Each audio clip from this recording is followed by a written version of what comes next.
அனைவருக்கும் வணக்கம். நந்தி ரமேஷ் பேசுகிறேன். இன்று நவராத்திரியின் 9ஆம் நாள். நவராத்திரியின் நாயகி நம்மளுக்கு கொடுக்கக்கூடிய பிளஸ்ஸிங்ஸ் அண்ட் கைடன்ஸ் என்ன அப்படின்னு நம்ம பார்த்து தெரிஞ்சுக்கலாம். என்ன ரூபத்தில் நம்மளுக்கு காட்சி அளிக்கிறாங்க அப்படின்னு நம்ம பார்க்கும்பொழுது, ஸோ அவங்க வந்திருக்க ரூபம் இதுதான், அவங்க நம்மளுக்கு காட்சி அளிக்கிற ரூபமும் இதுதான். அவங்க என்ன ரூபத்தில்னா ரொம்ப அழகான ஒரு ரூபத்தில் வந்திருக்காங்க. ஸோ பாருங்க, ஒரு போல்ட் அண்ட் கம்பேஷனோட வந்திருக்காங்க. ஒரு அன்பும் ஒரு நம்மளை பாதுகாக்கக்கூடிய ஒரு ப்ரொடெக்ஷனோட அவங்க வந்திருக்காங்க.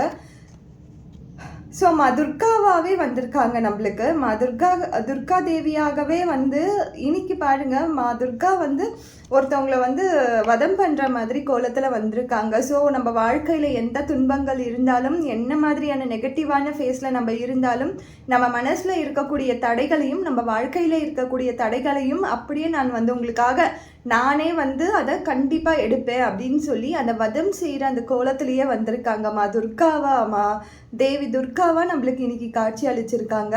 ஸோ ஒரு போல்டான ஒரு கார்டாகவே வந்திருக்கு, கூடவே அன்பும் சேர்ந்தே வந்திருக்கு.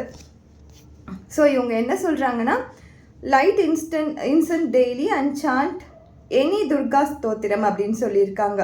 விளக்கேற்றிட்டு எந்த துர்கா ஸ்தோத்திரத்தையும் எனக்காக பாடுங்க அப்படின்னு சொல்லியிருக்காங்க. இது மட்டும்தான் அவங்க கொடுத்துட்ருக்க ஒரு ரெமடியாக இருக்குது. அவங்க கொடுக்குற பிளெஸ்ஸிங் என்னென்னா, when you feel last return to divine அப்படின்னு இருக்காங்க, டிவோஷன் அப்படின்னு இருக்காங்க.